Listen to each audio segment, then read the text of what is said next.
La parole des scientifiques dans les médias, sujet dont on vient de parler déjà beaucoup.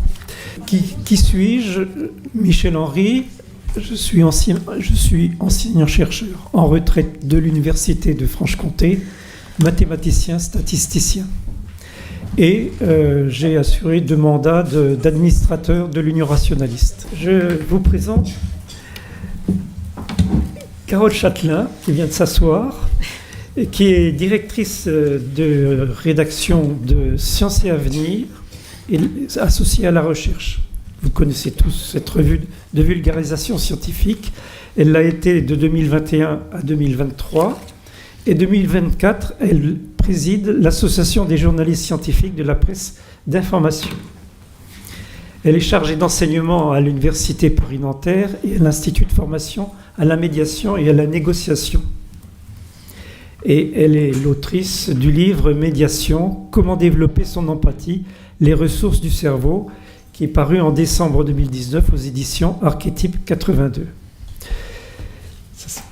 Je vous présente aussi notre deuxième intervenant, Michel Badré, qui est un haut fonctionnaire, polytechnicien, ingénieur général des ponts et des eaux et forêts.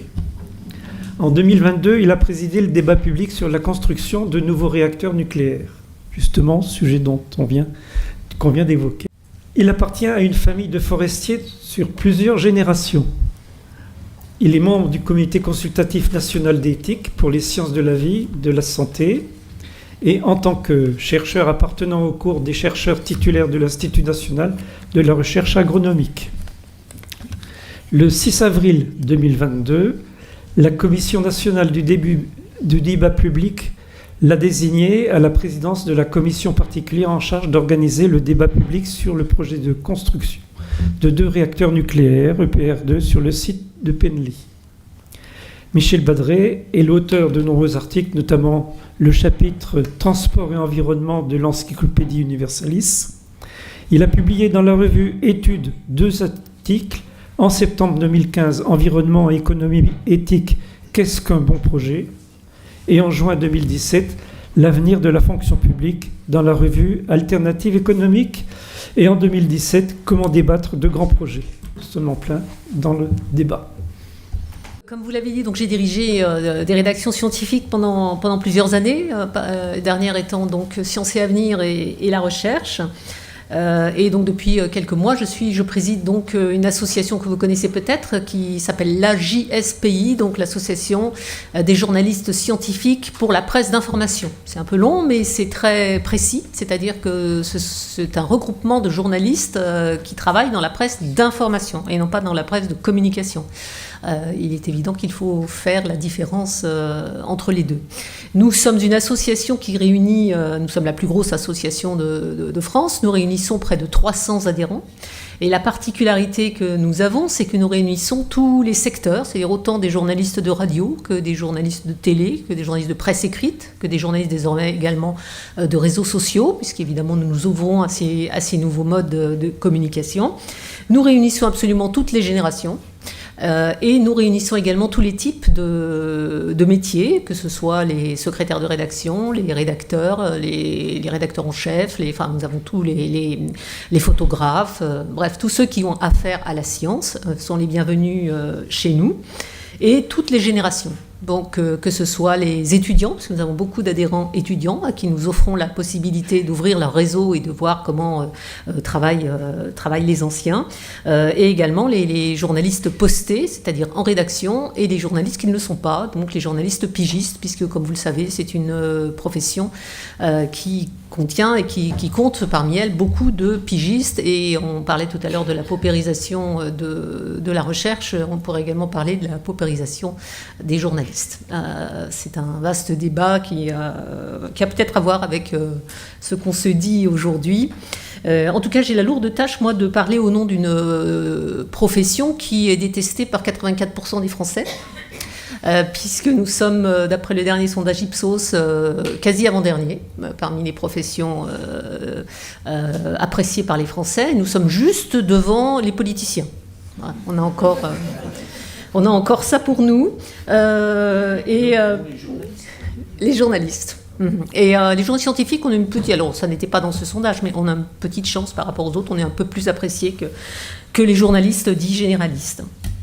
Et vous, les chercheurs, puisque nous travaillons ensemble en tant que journalistes scientifiques et chercheurs, nous sommes bien évidemment appelés à travailler quotidiennement ensemble. Vous êtes beaucoup plus appréciés, puisque vous êtes appréciés de 56% des Français dans ce dernier sondage. Donc autant dire que c'est une bonne nouvelle, puisque la science a encore un petit crédit auprès du grand public. Alors que fait notre association? Alors mon but n'est pas de vous présenter l'association, mais de vous présenter la façon dont les journalistes travaillent par rapport aux questions scientifiques et les rapports qu'on entretient ensemble avec la recherche, avec les chercheurs.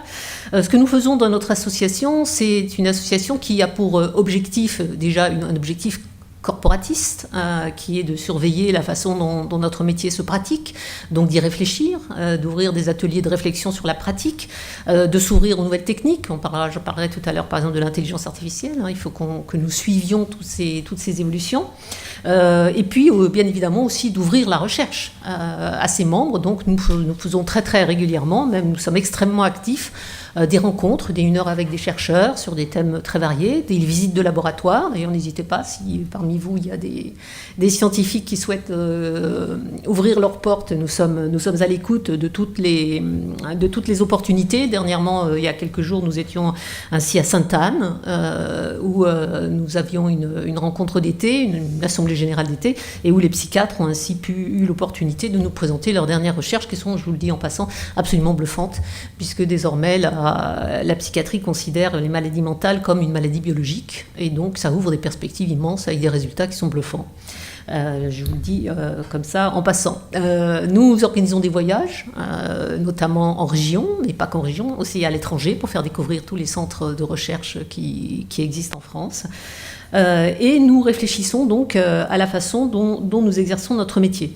Alors, ce que je voudrais vous dire, c'est un peu comment on travaille, nous, les médias, puisqu'on est souvent pointé du doigt. On ne l'a pas trop été aujourd'hui, et je vous en remercie, parce qu'on nous reproche souvent la façon dont nous travaillons. On est pris par la vague des fake news, et nous en sommes les premières victimes nous-mêmes de cette vague des fake news. Alors, que sont les journalistes scientifiques d'information? Alors, tous ceux qui appartiennent à notre association sont des journalistes professionnels, pas tous encartés. La carte de presse n'est pas un critère de sélection pour nous, mais on travaille tous dans le domaine de la science et on travaille tous selon la méthode scientifique. Donc il y a une façon de travailler la science et nous en sommes parfaitement conscients et nous travaillons cet axe-là. Alors comment nous travaillons en rédaction ou en dehors? Nous menons des veilles, évidemment, auprès de toutes les publications que vous pouvez faire paraître. Et nous sommes sectorisés. Il y a des journalistes spécialisés plutôt en astronomie, d'autres plus en climat, d'autres plus dans d'autres domaines.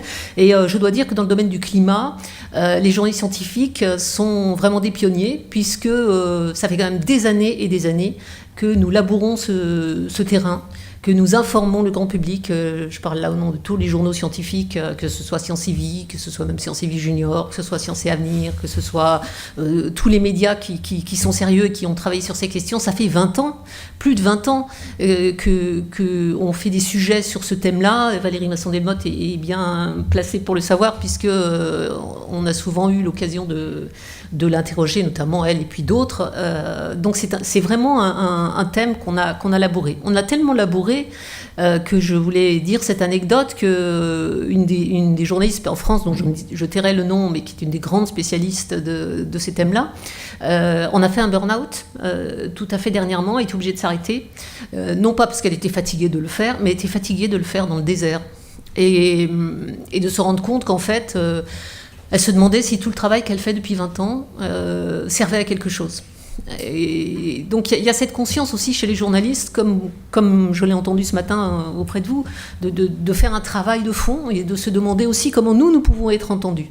Parce que vous dites que les médias sont une caisse de résonance, c'est très bien, mais nous-mêmes, les journalistes, nous demandons comment nous pouvons être cette caisse de résonance. Je ne vais pas vous faire un dessin de la situation actuelle de la presse, enfin plutôt si je vais vous le faire.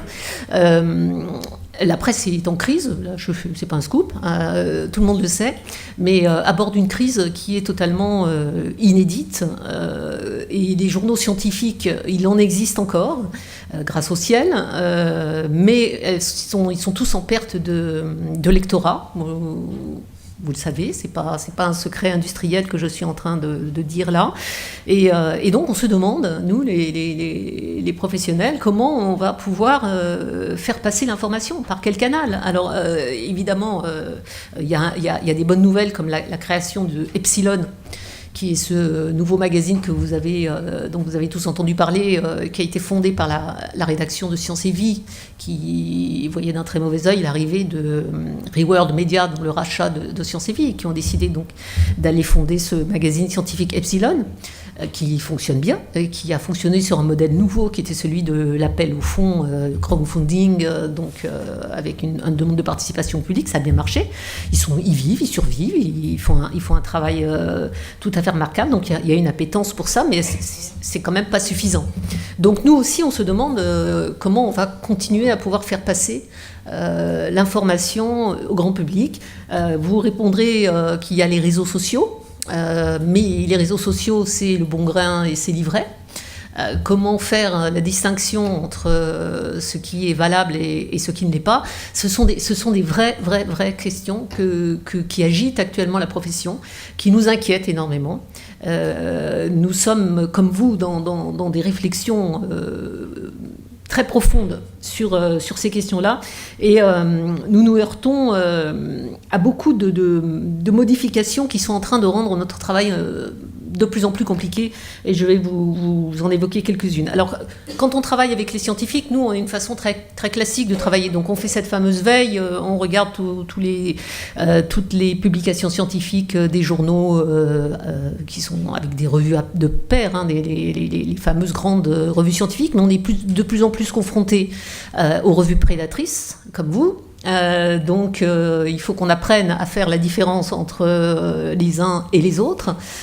Et ça n'est pas simple de le faire, surtout auprès des jeunes générations, parce que nous avons aussi ce devoir, nous les anciennes générations, comme on le disait tout à l'heure, de former les nouvelles, qui ne sont pas formées comme nous l'avons été, qui sont des jeunes générations qui ont plus été formées aux techniques du web et qui ont commencé leur carrière derrière un écran à faire du web.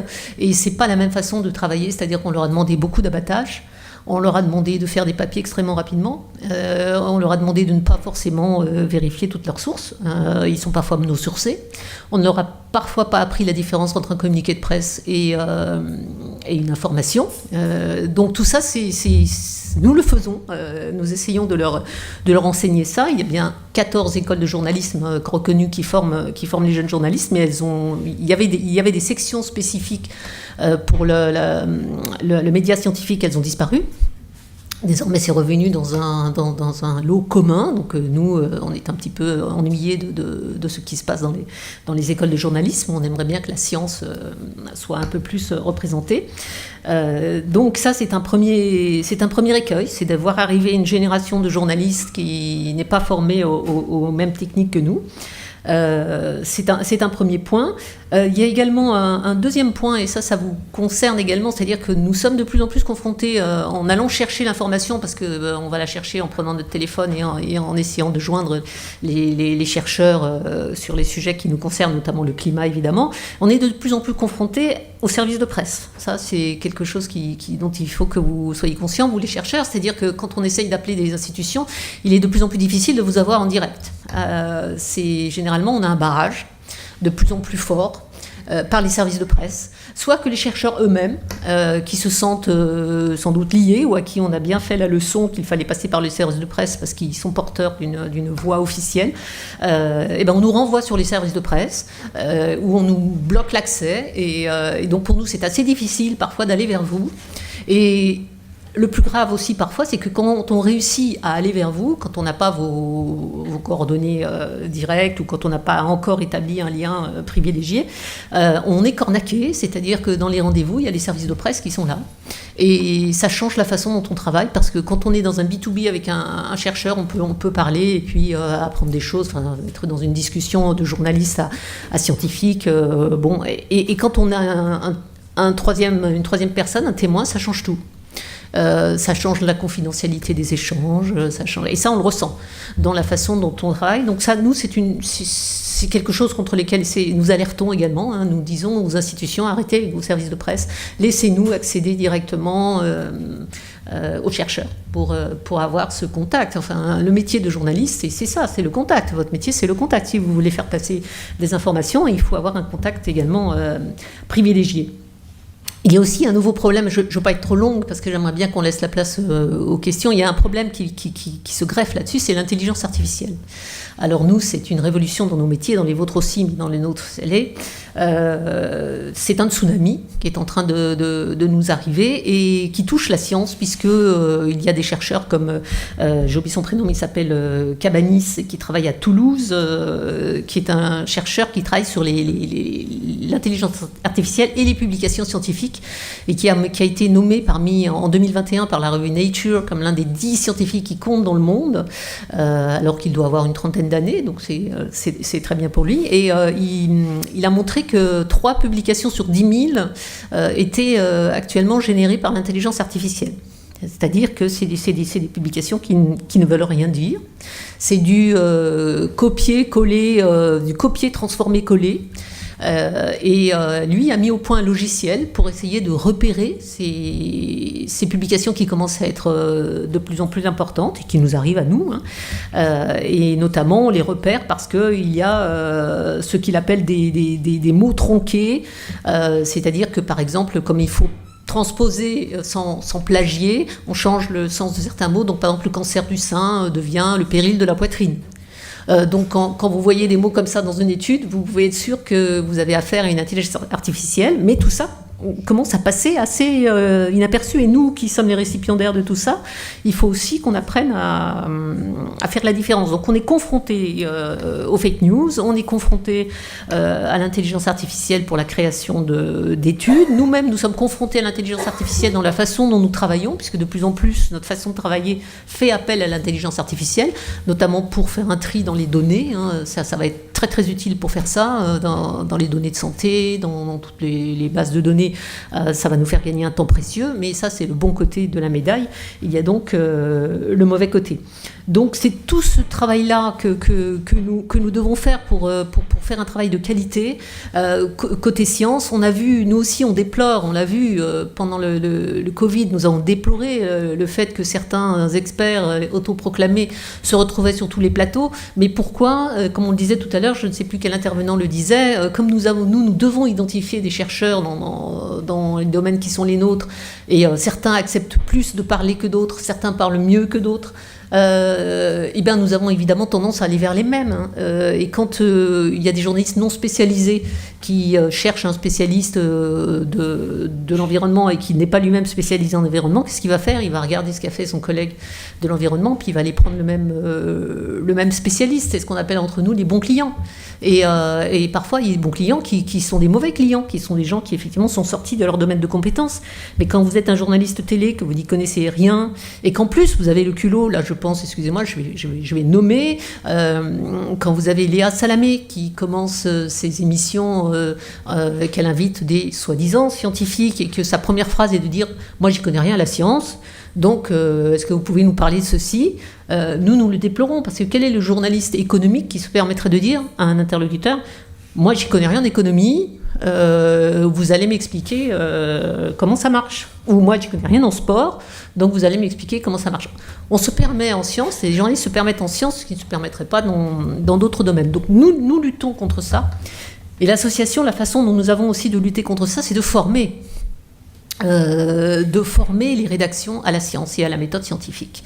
Nous sommes, en tout cas l'AJSPI, nous formons par exemple en ce moment toute la rédaction de Radio France, la rédaction interne, aux méthodes scientifiques, pour leur expliquer comment on lit une étude. C'est quoi un premier auteur par rapport à un dernier auteur ? Qu'est-ce qu'il faut statistiquement, comment on lit une étude pour effectivement éviter la météo dont on parlait tout à l'heure.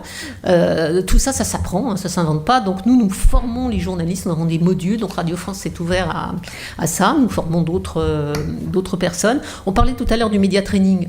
Est-ce que c'est intéressant de faire du média training ? Moi, je suis assez partagée sur la question, parce que il ne faudrait pas non plus que les scientifiques soient formés formés à des techniques et que ça leur fasse perdre leur spécificité. Il ne faut pas que les scientifiques deviennent des communicants. C'est pas le but. Sinon, ça va faire une langue de bois. Donc, c'est un sujet assez complexe.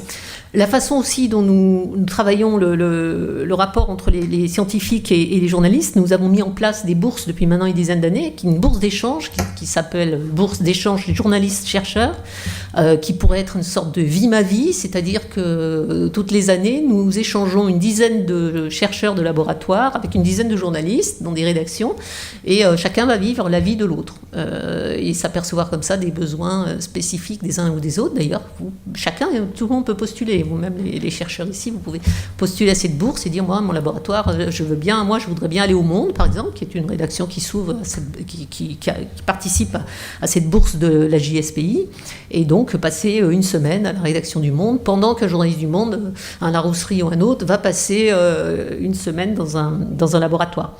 Voilà, je ne voudrais pas être plus long, je veux simplement, pour conclure, dire des notes d'espoir. Il y a des nouvelles façons que nous avons désormais aussi de travailler ensemble qui commencent à poindre. Vous avez par exemple un média qui s'appelle The Conversation, que peut-être vous connaissez tous, qui est un modèle qui fonctionne très bien, qui a trouvé son modèle économique, où des journalistes et des chercheurs travaillent ensemble. Le chercheur a donné son expertise, le journaliste a la mettre en forme, et donc tout ça est d'accès gratuit sur Internet, avec des sujets vraiment très très intéressants. Si vous ne connaissez pas, je vous encourage à aller voir ça. Vous avez également qui commence à prendre beaucoup d'importance, ce qu'on appelle les enquêtes transborder, qui sont en particulier sur les enquêtes scientifiques. À la JSPI, nous venons de récompenser Stéphane Aurel du Monde pour sa énorme enquête transborder. Transborder, en bon français, ça veut dire transfrontalier. Il y avait 12 pays et 16 médias impliqués pour une enquête sur les PFAS, qui sont ces polluants éternels.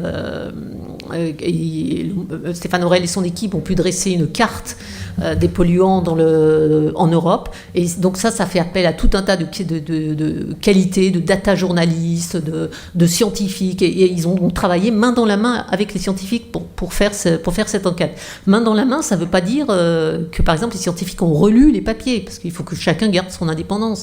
Mais les scientifiques ont validé les techniques d'investigation, les scientifiques ont donné leur aval sur un certain nombre de pratiques, et c'est comme ça qu'on travaille bien. Il ne s'agit pas que le scientifique devienne un journaliste et inversement.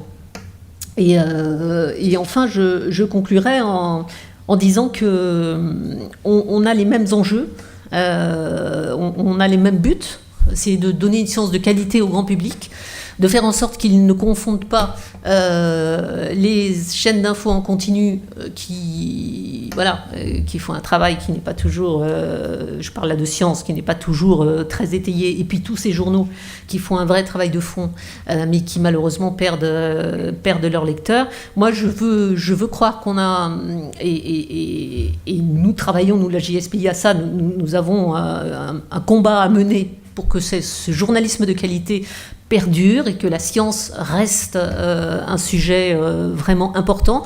Je vous donne un dernier exemple. Nous avons fait une tribune et nous avons fédéré autour de nous 9 autres grosses associations de journalistes ayant un rapport avec la science, comme les journalistes de la nature et de l'écologie ou les journalistes de l'aérospatiale. Nous avons fait une tribune commune que nous avons publiée dans Libération pour alerter contre France Télévisions, qui est en train de supprimer un certain nombre d'émissions de science, Vert de rage par exemple, le journal de la santé par exemple, qui a été menacé d'être supprimé. Nous avons protesté contre ces suppressions en disant que c'est pas aujourd'hui qu'il faut supprimer la science, bien au contraire, on n'a jamais eu autant besoin du décryptage de la science. Nous avons été entendus, puisque le patron de France Télévisions a rétabli le magazine de la santé à l'issue de notre tribune, et je dois rencontrer le patron de France Télévisions, le bras droit de Delphine Ernotte, la semaine prochaine. Donc nous menons également un combat pour la science et pour sa présence dans nos titres. Voilà, je vous remercie.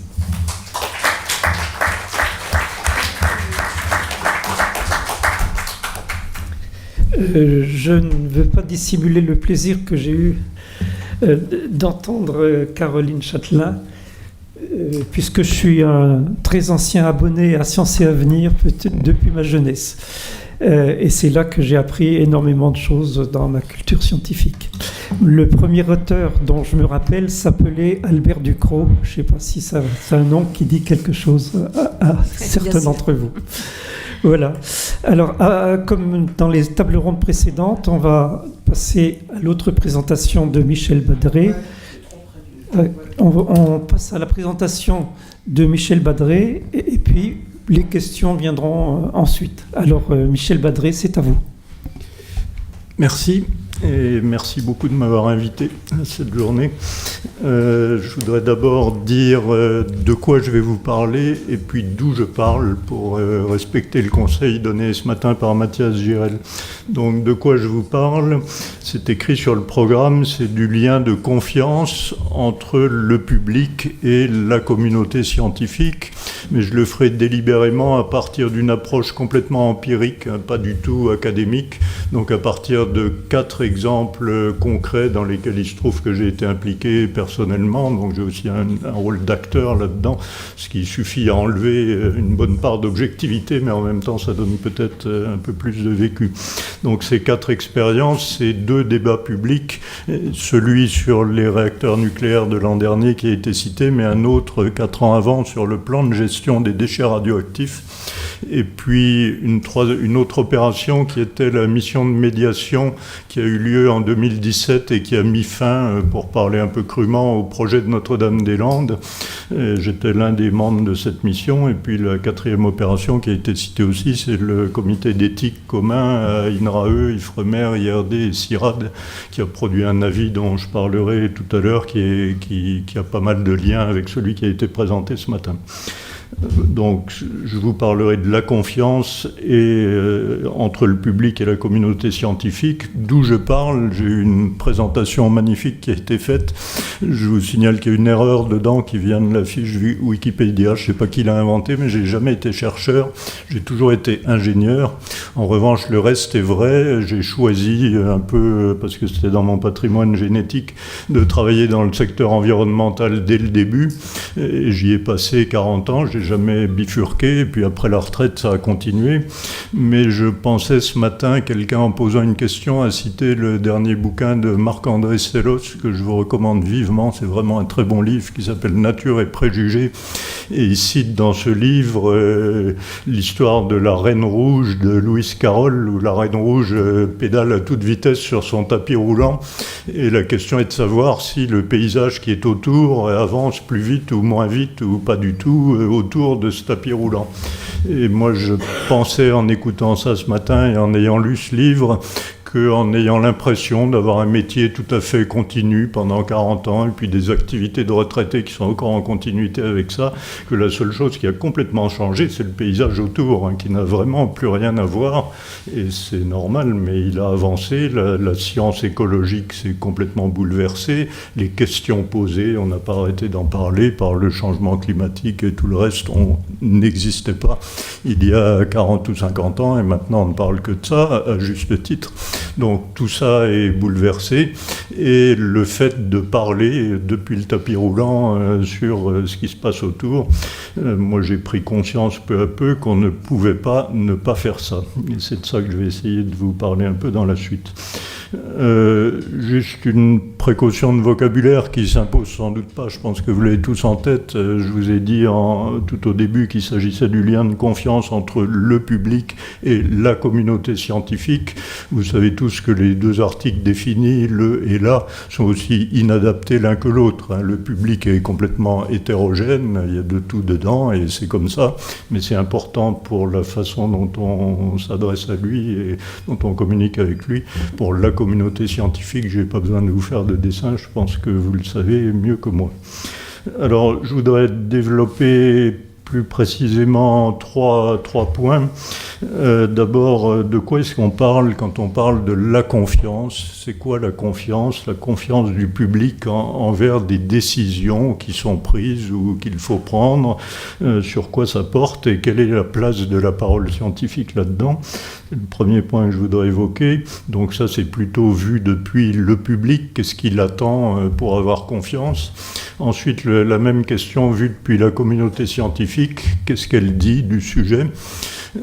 Et troisième point, quels sont les liens entre la recherche et l'expertise? Ça a été évoqué plusieurs fois depuis ce matin, et je reprendrai ce qu'a dit François Héran dans la première minute de son intervention tout au début de la matinée, en disant que tout ça, ça se situait dans une relation triangulaire entre le pouvoir politique, avec là-dedans le gouvernement, le Parlement, les élus, enfin tout un tas de monde, mais disons les décideurs pour faire simple.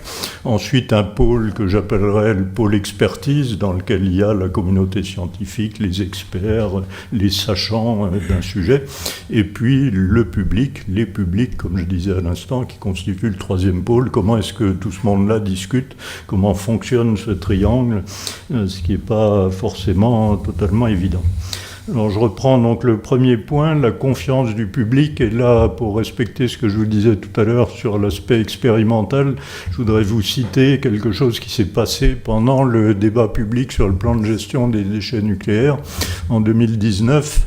Moi, je faisais partie de l'équipe qui était chargée d'organiser ce débat, et un de nos collègues de cette équipe, un jour, nous a dit « Je viens de me livrer un exercice, j'ai pris le verbatim d'une des séances, celle qui s'était tenue à Strasbourg quelques jours avant, et il m'a semblé que les gens parlaient souvent de confiance, donc j'ai fait le test en prenant mon ordinateur, j'ai mis le mot confiance et j'ai cherché combien de fois il apparaissait. Verbatim d'une séance de 2 heures, le mot confiance apparaissait 84 fois. Je n'invente rien, c'est le chiffre qui sortait. Donc on s'est dit qu'il y avait un sujet, et du coup on a monté une séance spécifique là-dessus, en disant si tout le monde en parle, alors tout le monde en parle différemment, mais ça veut dire quoi? Qu'est-ce qu'on peut dire là-dessus?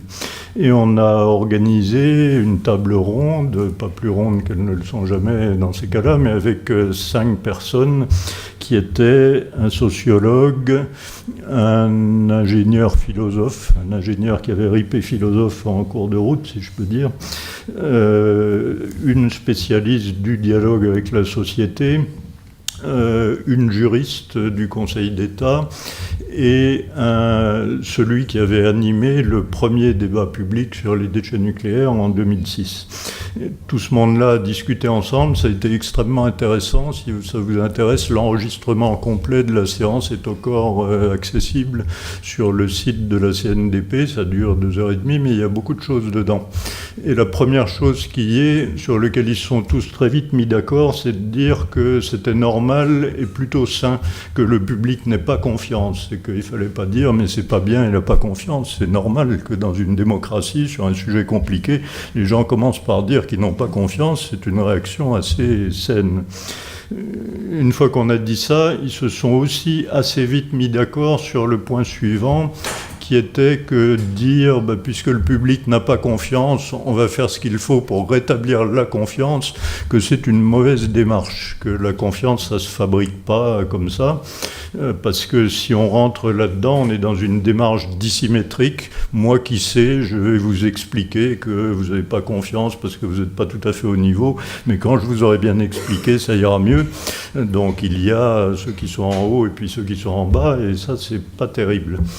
Et alors, une fois qu'on a dit ça, on fait quoi à la place? Et ce qui a été dit dans cette table ronde, c'était que ce qu'on pouvait faire à la place, c'est un processus de décision qui soit légitime, dans lequel tout le monde se retrouve. Ça ne veut pas dire que tout le monde va être d'accord avec la décision prise, mais que les gens comprennent que le mode de discussion est correct, ou que ça se passe conformément à ce que l'un de ceux qui a écrit, je trouve, les choses les plus intéressantes sur ce genre de sujet, sur la participation du public, qui est le philosophe allemand Habermas, qui dit avec une formule un peu jargonnante, mais en même temps très profonde, que pour arriver à des décisions acceptables en raison, c'est pas mettre la barre extrêmement haut, mais c'est bien, c'est modeste, qu'il faut d'une part avoir une participation inclusive, il faut que tous les publics aient l'impression qu'ils ont pu participer s'ils le voulaient,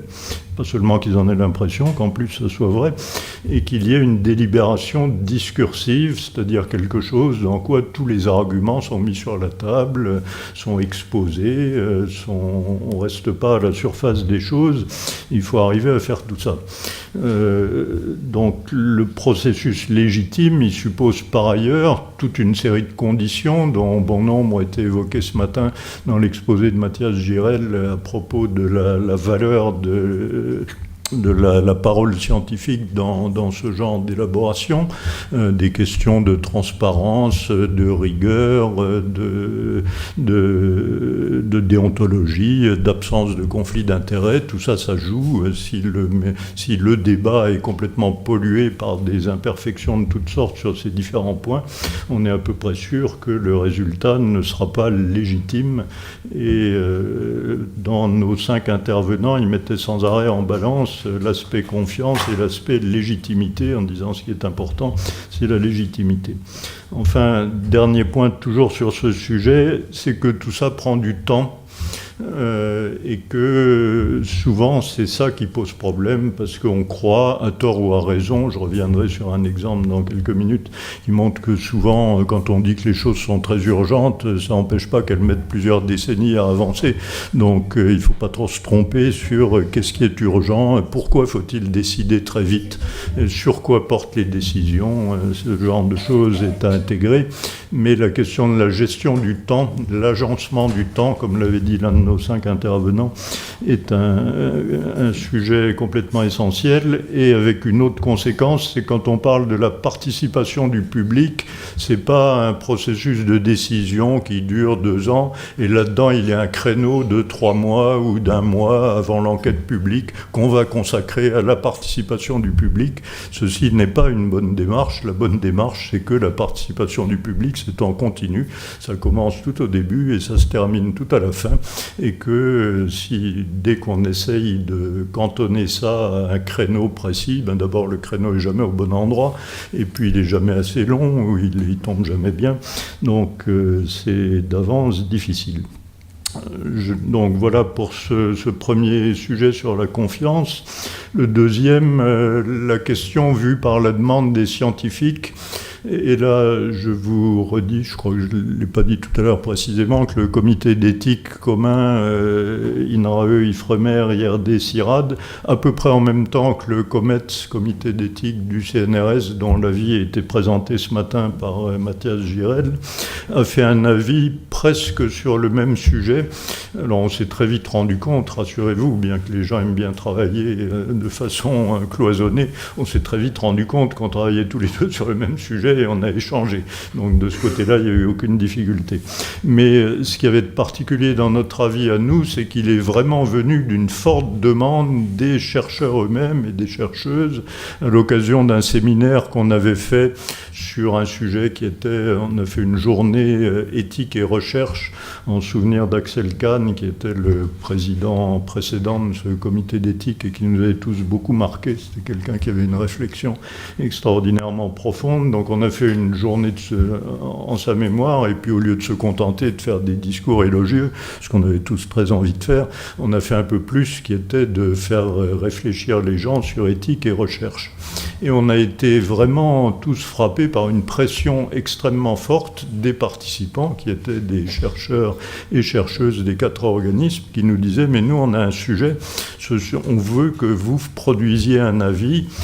Alors je vous cite tout de suite la forme finale qu'il a, parce qu'il n'a pas eu tout de suite cette expression, on a un peu discuté pour le mettre en forme, mais l'avis final, c'est quels sont les droits et les devoirs des scientifiques et de leurs institutions. Là aussi, le fait qu'il y ait les deux renvoie à des choses qui ont été dites, notamment dans la séquence précédente, face à l'urgence environnementale.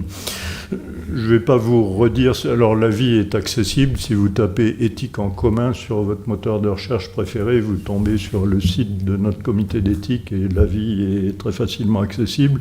Je ne le reprends pas en détail parce qu'il y a beaucoup de points communs avec ce qu'a dit Mathias Girel ce matin, et donc je ne reprends pas. Je reprends juste, j'ai du coup coupé dans ce que j'avais prévu de vous dire, mais je reprends juste 1 ou 2 points où soit on en a dit, on l'a dit un peu différemment, ou on en a dit un peu autre chose. Si on a dit autre chose, c'est que nos 4 organismes, contrairement au CNRS, sont des organismes à mission qui sont très orientés sur des domaines beaucoup plus précis que le CNRS, ces domaines ayant tous en commun d'être à l'interface entre la préservation de la biosphère et la satisfaction des besoins de la société, que ce soit les besoins alimentaires, énergétiques, etc. Et donc ça nous a conduit à creuser un peu certains sujets. Un premier point sur lequel on a dit la même chose que le COMETS, c'est que le sujet, parler de neutralité, c'est facile, simple, rapide, mais ça répond pas du tout à la question. Aucun chercheur, pas plus qu'aucun expert, pas plus qu'aucun fonctionnaire, pas plus qu'aucun politique n'est jamais neutre, parce qu'il a toujours une expérience, un passé, des réseaux de relations, des liens d'intérêt, ça existe. C'est pas punissable en soi, mais encore faut-il les connaître. Donc la neutralité, c'est de toute façon un mot qui ne recouvre pas beaucoup de réalité, mais une fois qu'on a dit ça, il faut toujours aller plus loin. Et ce qu'on a développé dans cet avis, et puis dans un autre qu'on a fait tout de suite après, sur l'exploration des grands fonds marins, et qui nous a amené à creuser aussi un peu plus un ou deux sujets. Le premier, c'est de dire, dès qu'on parle de neutralité, il faut mettre derrière les intérêts de recherche. Pourquoi est-ce qu'on cherche ? Quels sont les enjeux, pourquoi on a décidé d'aller chercher sur les grands fonds marins, ou pourquoi est-ce qu'on décide de ne pas le faire. Et le fait de creuser cette question permet souvent de favoriser des réflexions utiles. Deuxième question, est-ce qu'il faut vraiment chercher, ça a déjà été évoqué dans l'une des interventions précédentes, est-ce qu'il n'y a pas des domaines dans lesquels il faut dire non, ça a été dit à propos de la géo-ingénierie, je crois, tout à l'heure, non, il n'y a pas de lieu d'aller chercher dans ce domaine, mais à chaque fois ça pose des questions, si nous on ne le fait pas, il y en a d'autres qui vont le faire, donc comment on va se positionner par rapport aux autres, tout ça n'est pas si évident. Un point qui a été évoqué, mais que nous, on a traité plus en détail parce qu'il y avait un précédent, c'est celui du cadrage de l'expression des chercheurs. Il se trouve que l'INRAE maintenant, a produit une charte de l'expression publique des chercheurs qui a fait l'objet de beaucoup de débats en interne. Les chercheurs ont été un peu inquiets en disant « mais vous voulez nous dire ce qu'on a le droit de dire ou pas ?» Enfin, vous imaginez tout de suite les questions que ça pose, qui sont des vraies questions. Et donc, le fait de dire comment on se positionne par rapport à ça, nous on a eu une position assez prudente en disant c'est pas sûr que ce soit la bonne méthode ça. En revanche, et là on rejoint complètement ce qui a été évoqué ce matin, le fait de toujours dire d'où on parle, ça c'est avec les détails qui ont été donnés ce matin, c'est fondamental. Et le dernier élément qu'on a mis dans notre avis, qui n'est pas dans celui du COMETS, qui tient à ce que dans notre comité, on a 7 étrangers et 7 Français. Et parmi les étrangers, il y a un Malien qui n'arrêtait pas de nous dire, et c'était vraiment bien, moi j'étais toujours très reconnaissant qu'ils nous le disent, qu'on a un peu tendance à penser comme les citoyens d'Europe occidentale que nous sommes, et que dans le monde, il y a d'autres gens qui peuvent penser différemment, y compris sur des questions comme celle-là, et qu'il ne faut pas les oublier, que ça intervient dans nos réflexions. Alors j'en viens à ma troisième partie sur les liens dans le triangle politique, expertise, public. Et là, je le ferai uniquement par 3 exemples. Un simple, plutôt réussi, facile. Un complètement raté. Mais quand un exemple est complètement raté, c'est instructif souvent. Et puis un qui montre pourquoi c'est difficile et complexe. Celui qui est simple, il vient de la médiation Notre-Dame-des-Landes. On avait une foultitude de questions auxquelles on cherchait des réponses. Et l'une des questions, c'était « Peut-on augmenter les trafics de l'aéroport actuel de Nantes ?» ce qui permettrait de ne pas faire le projet tel qu'il est prévu, sans que ça mette en cause définitivement une réserve ornithologique particulièrement renommée au niveau international, qui est le lac de Grandlieu, pour ceux qui connaissent le site.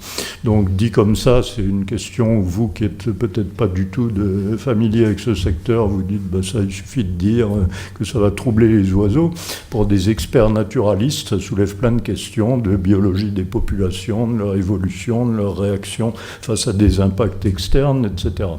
On a fait appel au Muséum national d'histoire naturelle qui nous a dit « Ah oui, nous on sait faire ça, on a des chercheurs qui savent ». On a passé une commande bien précise en disant « La question c'est ça, est-ce que l'augmentation des trafics aura des impacts sur la réserve? Si oui, lesquels? Expliquez-nous ça ». Le muséum nous a désigné un chercheur. Il avait une période très courte, donc il ne s'agissait pas de produire des nouvelles connaissances, mais il a fait une revue bibliographique de tout ce qui avait été produit dans le monde sur le sujet. Il a produit un truc extrêmement solide, dont la réponse était « il n'y a pas de sujet, on peut augmenter les trafics, ça va très bien, il y a une foultitude de précédents qui ont été faits dans des situations semblables et qui ont démontré que ce n'était pas gênant ». On a publié tout ça et la question s'est arrêtée. Enfin, plus personne ne l'a posée. Le problème a été résolu. Donc là, on était vraiment sur la question archi simple. Et ça marche, on est tout content. On a mis en rapport un travail de chercheur, une question publique. On a fini, on est content. Deuxième exemple, contre-exemple, mais qui vient aussi de Notre-Dame-des-Landes. On s'était dit aussi, toujours dans la liste de questions qu'on avait, il y en avait une qui était de dire si le projet est abandonné, ce qui a finalement été le cas. Il y a un espace de 1500 hectares, ce qui n'est pas tout à fait rien, qui est gelé depuis 20 ans, qui est occupé par des zadistes, des agriculteurs historiques, des néo-ruraux, un tas de gens qui se sont implantés là. Si le projet est abandonné, qu'est-ce que va devenir ce terrain? Quelle perspective on peut dessiner sur l'avenir de ce terrain? Moi, je m'étais dit, parce que je travaillais déjà un peu avec eux, qu'il y avait un organisme, une institution qui était tout à fait apte à répondre à cette question, qui était l'INRA à l'époque. Parce que dès qu'on décortiquait le sujet, il y a des questions d'agronomie, il y a des questions d'économie, il y a des questions de sociologie, il y a des questions d'hydrologie, parce qu'il y avait un problème de qualité des eaux qui était majeur, etc., etc. Et l'INRA a tout ça dans ses effectifs. Donc on a organisé une séance de travail avec eux qui a duré toute la journée et à l'issue de laquelle ils nous ont dit qu'ils trouvaient que c'était extrêmement intéressant tout ce qu'on disait, toutes les questions qu'on posait, mais qu'ils ne pouvaient pas faire. J'ai été très frustré pour ma part, mais on a rediscuté avec eux et je dois dire que j'ai compris pourquoi ils disaient ça, mais je trouve que ça illustre assez bien une difficulté de ce contact entre sujets posés par la société et questions de recherche. C'est que d'abord on leur disait on voudrait avoir votre réponse dans 2 mois, parce que nous on avait une échéance extrêmement stricte et eux nous ont dit écoutez, votre truc c'est vachement compliqué parce que nous il faut qu'on fasse des modélisations, il faut qu'on réfléchisse, il faut qu'on trouve plein de trucs. En 2 mois, on ne sait pas bien faire. Ensuite, ils nous ont dit il faut qu'on fasse travailler ensemble plusieurs équipes. Ça ne se fait pas comme ça en claquant dans les doigts. Donc, si vous nous donnez le temps, on va le faire. Si vous ne nous donnez pas le temps, on ne veut pas. Ensuite, ils nous ont dit, et ça rejoint des choses qui ont été dites ce matin, il y a un problème de risque de réputation et de risque individuel. Ça a été dit précisément. Il y a un chercheur qui nous a dit tout à fait explicitement moi j'ai une conjointe qui travaille, j'ai des enfants qui vont à l'école, j'ai pas du tout envie que selon le résultat de notre étude qui sera publiée, mes enfants aient des problèmes à l'école et que ma conjointe perde son boulot. Et c'était pas du tout du rêve. Nous on a fonctionné pendant 6 mois dans cette mission et quand on voyait les torrents de haine qui se déversaient dans des réunions, on comprenait assez vite que des gens qui, eux, étaient destinés à rester là, alors que nous, une fois que la mission était finie, on est parti. Donc on s'est fait aussi un peu insulter, mais c'était pas grave, après on s'en va, c'est fini. Quelqu'un qui vit sur place, c'est autre chose. Donc moi, je ne peux pas critiquer ceux qui disent ça. Donc tout ça pour dire que dans ce cas-là, ça n'a pas marché. J'en viens au dernier exemple, puis après je m'arrêterai, mais qui est sans doute celui qui illustre le mieux la complexité du sujet, c'est celui du stockage des déchets à haute activité vie longue, donc on a abordé aussi dans notre débat public de 2019, et dans lequel tout le monde a dit depuis longtemps qu'il y avait en gros 2 sujets, deux solutions, une option, on les enterre à 500 mètres de profondeur dans un endroit qui peut être à Bure dans la Meuse. Une autre solution, on attend, on les garde en surface en sauvegardant ça soigneusement et on espère que l'on travaille sur la recherche pour trouver des solutions pour les traiter. comment se pose ce sujet, comment s'établit le processus de décision pour ne pas couper une des deux options et se retrouver automatiquement dans la deuxième. On a construit pendant le débat et puis surtout pendant des travaux qui ont eu lieu après, un processus de décision qui permet de ne s'interdire aucune des deux options. Mais là, on revient bien dans le processus légitime dont je vous parlais tout au début. Il y a plein de conditions. Une condition de délai. Le processus de décision, c'est 40 ans. C'est 40 ans. Donc si quelqu'un nous dit « je veux que la décision soit prise dans 6 mois », on lui dit « on est désolé, ça on ne sait pas faire ». Ensuite, il faut que sur les recherches engagées, que des organismes neutres puissent dire « oui, vous avez bien creusé tous les sujets » et que ça ne soit pas un faux nez où on dit « je fais semblant de faire des recherches, mais en réalité je sais très bien que cette solution je ne la retiendrai pas ».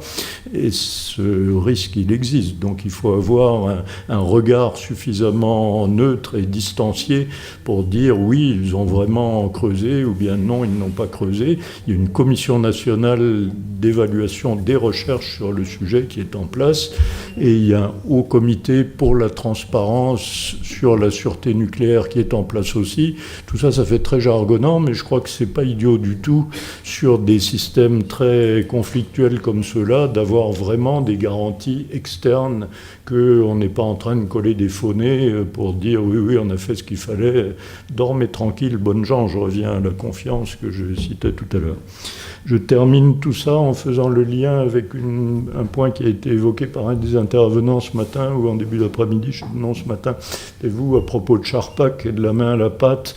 Moi, ce qui m'a beaucoup frappé depuis que j'ai trempé dans ces débats, ça a été dit par plusieurs, mais je le redis aussi parce que j'ai des petits-enfants qui sont à l'âge du collège et du lycée, le fait de faire à cet âge-là non seulement des opérations qui permettent de comprendre ce que c'est que la culture scientifique, mais de comprendre ce que c'est que le débat.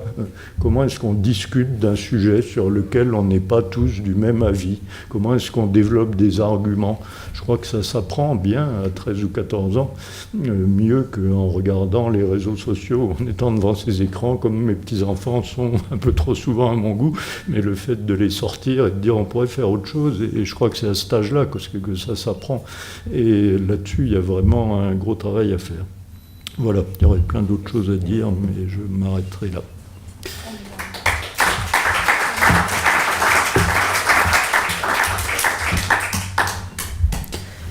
Je crois qu'on peut effectivement remercier nos deux intervenants sur les éclairages qu'ils ont pu apporter. Je voudrais dire que moi aussi j'ai des petits-enfants et par rapport à la presse scientifique, j'ai une petite fille qui est abonnée à quelque chose qui s'appelle Science et Vie Junior et qui est remarquable d'humour et en même temps de sérieux. Et donc, je ne fais pas de la publicité ici, mais pour dire qu'effectivement, il y a des publications qui peuvent être intéressantes pour les jeunes. Alors voilà, on va passer à une série de questions. Merci beaucoup. Vous allez commencer, madame, par évoquer le fameux sondage sur la confiance. Je pense que c'est le baromètre de la confiance du CEVIPOF, c'est ça? Nous, c'était un autre sondage. Autre sondage. Oui. Est-ce qu'il existe un baromètre de la confiance du CEVIPOF qui existe depuis très longtemps et qui pose la question, avez-vous confiance, avec une réponse graduée dans une quinzaine d'institutions? Alors, c'est vrai que les journalistes arrivent souvent dans le bas du classement. C'est souvent les partis politiques qui sont les derniers. Oui, ils sont derrière nous. Et vous êtes les avant-derniers. Donc là, on est les antépénultièmes. Voilà, j'ai oublié qui sont les derniers. Mais... Et alors en tête, la police, l'armée, etc. attirent beaucoup plus de confiance. Voilà. Bon. Et ce qui est intéressant aussi, c'est qu'une certaine année, ils ont introduit dans ces questions, est-ce qu'on a confiance dans les chiffres, dans les statistiques de la délinquance, de l'immigration, l'indice des prix, etc., etc. Et là encore, à 70% à peu près, quel que soit le sujet, la délinquance, l'immigration, l'indice des prix, etc., 70% des Français n'ont pas confiance dans les chiffres officiels. Mais là, lorsqu'on dit statistiques publiques au lieu de chiffres officiels, tout de suite, ça s'améliore parce que officiel, ça veut dire manipulé, et public, ça veut dire commun. Donc, il y a déjà, donc les mots sont importants. Mais moi qui ai passé ma vie dans les enquêtes, je peux vous dire que poser ce genre de questions, ça n'a pas beaucoup de sens. Parce que quand on... voilà, que pensez-vous de la justice? Ben oui, mais est-ce que vous avez eu affaire à la justice dans votre vie? Qui, comment? Que pensez-vous de l'école? Est-ce qu'on a encore des enfants scolarisés ou pas, etc. Donc, il y a une très grande différence entre ces enquêtes qui posent des questions très générales sur une institution globale comme ça, et les enquêtes circonstanciées qui demandent, bon, mais vous, et qui posent des questions uniquement aux gens qui sont directement concernés. L'école où se trouvent vos enfants, les médias que vous fréquentez, etc. Et là, les indices de confiance sont tout de suite beaucoup plus hauts. Donc en fait, il faut... Et c'est la même chose, moi je connais bien le cas des enquêtes sur l'immigration, entre la CNCDH qui pose des questions extrêmement circonstanciées et des sondages vite fait, bien faits qui posent des questions très générales, il y a un abîme. Donc je pense que la confiance dans les médias est quand même beaucoup plus élevée que vous ne le pensez, et que ce sont les enquêtes qu'il faut mettre en cause beaucoup plus que les objets de ces enquêtes. Je vous remercie. N'empêche que l'expérience montre même, enfin, moi qui ai un certain nombre d'années maintenant d'exercice, puisque ça fait 40 ans que je fais ce métier, dans les dîners en ville, on se rend bien compte que quand on est journaliste, on est de plus en plus pris à partie. C'est assez pénible d'ailleurs. Mais donc je suis tout à fait d'accord avec vous. Après, si on pose des questions très circonstanciées, évidemment, les chiffres remontent.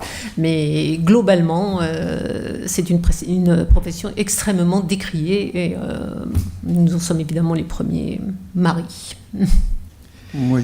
Daniel. Bon, je ne sais pas si les journalistes sont les seules victimes de ce genre de choses vis-à-vis du public, mais c'est vrai que souvent les scientifiques ont tendance à venir avec des réponses.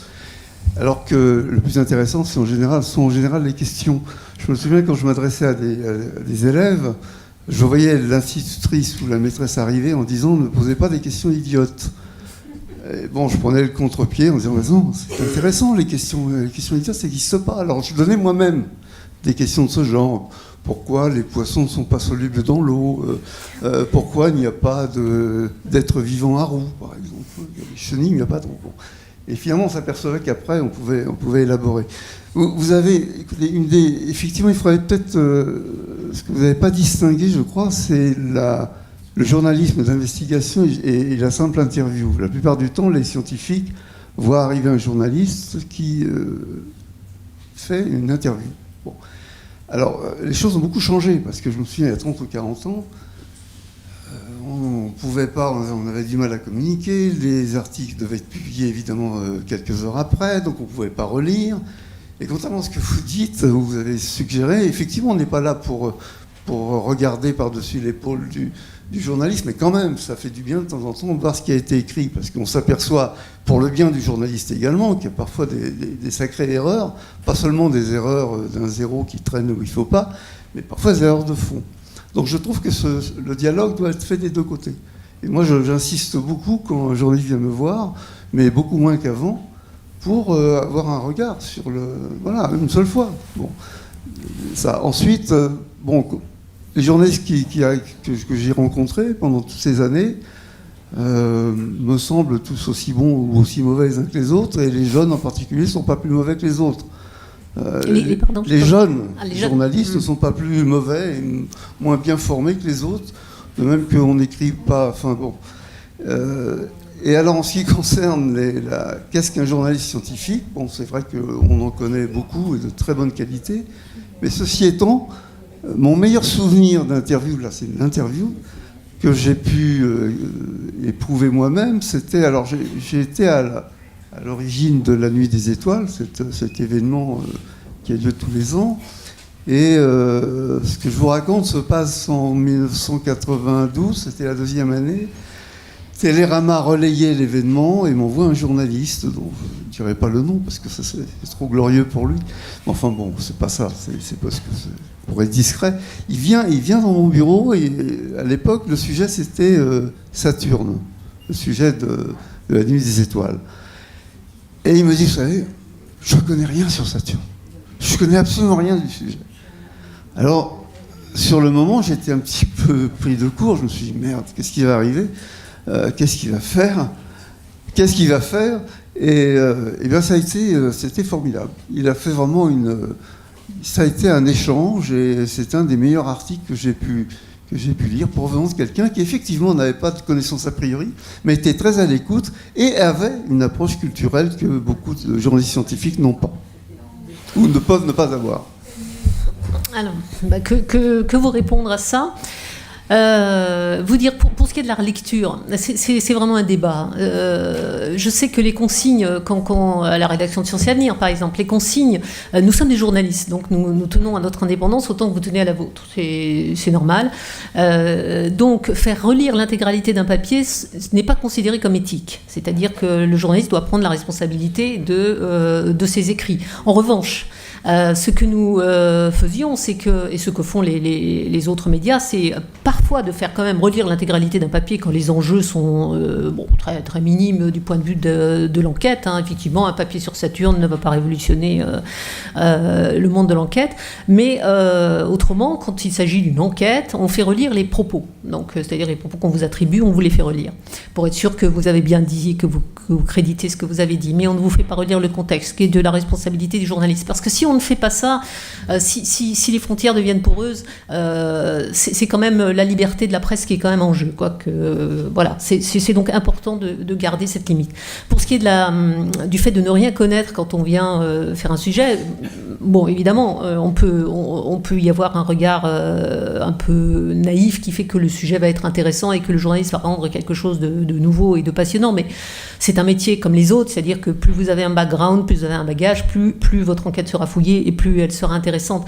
Et sur la dernière partie de votre intervention sur les jeunes, ils sont aussi bons que les autres. C'est juste une question sans doute de formation, mais aussi de moyens qu'on leur donne aujourd'hui pour travailler. Hein, c'est plus ça que je pointais, plus que leur qualité intrinsèque. Évidemment, ils sont tout aussi qualifiés que nous, mais aujourd'hui, c'est une surprise pour personne. Il y a de moins en moins d'enquêtes de terrain, de plus en plus d'enquêtes au téléphone, de plus en plus de pression du temps, des groupes de plus en plus soucieux de leur rentabilité plutôt que de la qualité de l'information. Enfin voilà, on ne va pas faire un débat là-dessus, mais les jeunes sont pris dans un...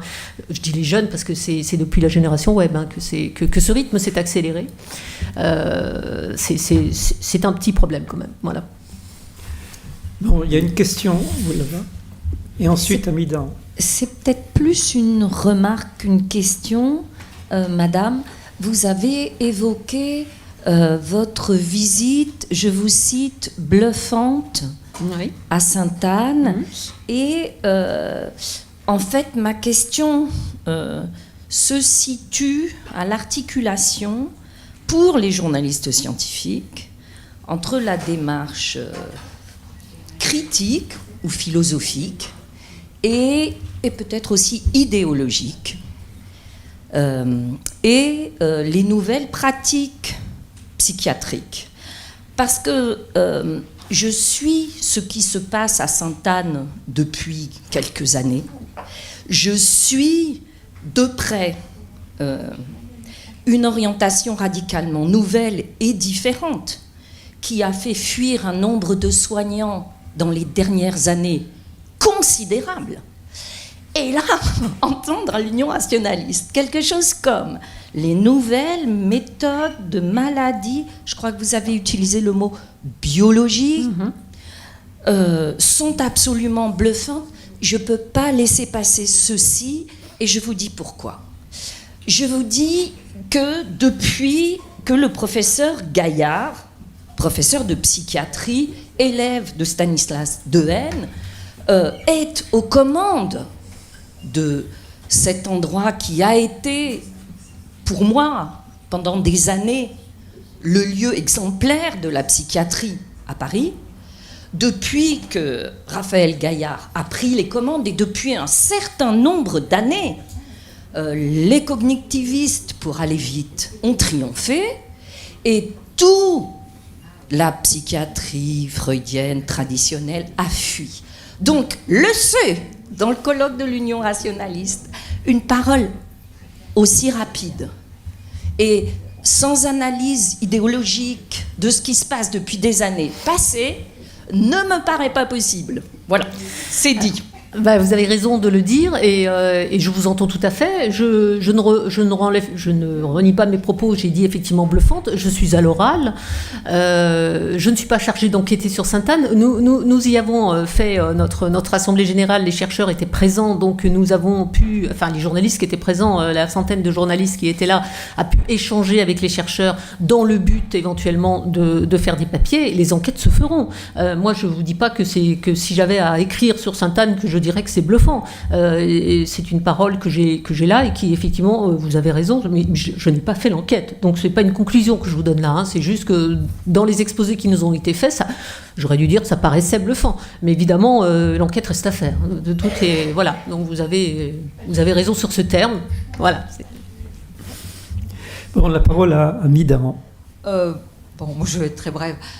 J'ai été frappée dans vos deux interventions parce que je viens d'un laboratoire qui, au départ, s'occupait de ce qu'on appelait les STS, et les sciences et techniques en société. Quelque chose qui, justement, de façon assez frappante, était extrêmement présent dans le débat public à la fin des années 90 et au tournant des années 2000. Et, il y avait les grands numéros de la recherche, de Pour la science, et tout ça, qui portaient là-dessus. Vraiment sur la science, le chaos, telle révolution scientifique, tel problème, ça. Et ça, d'une certaine façon, excusez-moi de vous le dire aussi brutalement, même si je suis les médias dont vous avez... Ça a un peu disparu du grand débat public. Et ce n'est pas du tout la faute je ne pense pas, en tout cas du tout, que ce soit la faute des journalistes scientifiques, mais justement l'ascension des problèmes environnementaux en société, d'autres problèmes que rencontrent nos pays et nos sociétés, ont un peu, pour des raisons que je ne m'explique pas totalement, poussé à l'arrière les enjeux proprement scientifiques. Et sont montés à l'agenda un peu des STS, de ceux qui s'occupaient des STS, de justement le débat public sur les choix scientifiques, plus la question de la participation des débats publics. Et monsieur, votre intervention était absolument passionnante, parce que je trouve que, par exemple, votre évocation des 3 exemples que vous avez faites, elle est extraordinaire. Je n'ai jamais lu, alors que je connais vraiment bien cette littérature, de papiers qui rassemblent ces 3 exemples et les mettent un peu en opposition ou en comparaison les uns avec les autres. Or, c'est absolument passionnant. Et quand la Convention citoyenne pour le climat a eu lieu, que j'ai suivi en tant que chercheur et j'ai participé à beaucoup de débats là-dessus, eh bien, il faut reconnaître qu'on n'a pas eu jusqu'ici, malgré la littérature assez abondante qui est sortie là-dessus, le livre de Thierry Pêche, enfin, plein de choses, on n'a pas réussi, justement, pour diverses raisons. C'était aussi le contexte de cette initiative et tout ça, à tirer les leçons pour le grand public de cette procédure et de sa... Je dis ça parce que, justement, comment il s'appelle notre jeune intervenant, Daniel Suchet, voilà, tout à l'heure, disait qu'il avait organisé quelque chose à l'X là-dessus, et j'y étais allé, etc. C'était peut-être, on était le nez sur l'obstacle à ce moment-là, c'était juste il y a 4-5 ans, et maintenant, finalement, on est passé un peu à autre chose, étant donné que c'est aussi le rythme de nos sociétés, on n'a pas complètement tiré les leçons de ces deux questions. Si je peux juste vous répondre en 1 minute. Donc d'abord à la demande de Raphaël Larère, que certains d'entre vous connaissent peut-être, qui est éditeur pour le compte de Quae. Je suis en train d'essayer de mettre noir sur blanc des choses, mais avec l'approche complètement empirique qui est la mienne. Et j'ai écrit dans ce texte que je trouve que ça serait intéressant d'avoir aussi une approche plus académique, surtout quand on a été acteur de choses comme ça, à Notre-Dame-des-Landes, quand on a ramassé soi-même les coups, on a forcément un avis qui est très objectif. Et puis, le deuxième point à dire aussi là-dessus, c'est que dans ces expériences, on a évidemment toujours tendance à présenter les choses en plus roses qu'elles ne sont. Moi, j'ai participé à 2 débats publics sur le nucléaire, je l'ai dit, un sur les déchets, un sur les réacteurs, en caricaturant un peu. Celui sur les déchets a été plutôt bien, en ce sens qu'il a produit des résultats.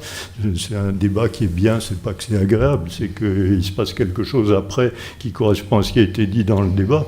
Le deuxième a été un échec total, hein, mais à un point inimaginable. On a passé un an à tourner ça dans tous les sens et ça n'a servi absolument à rien.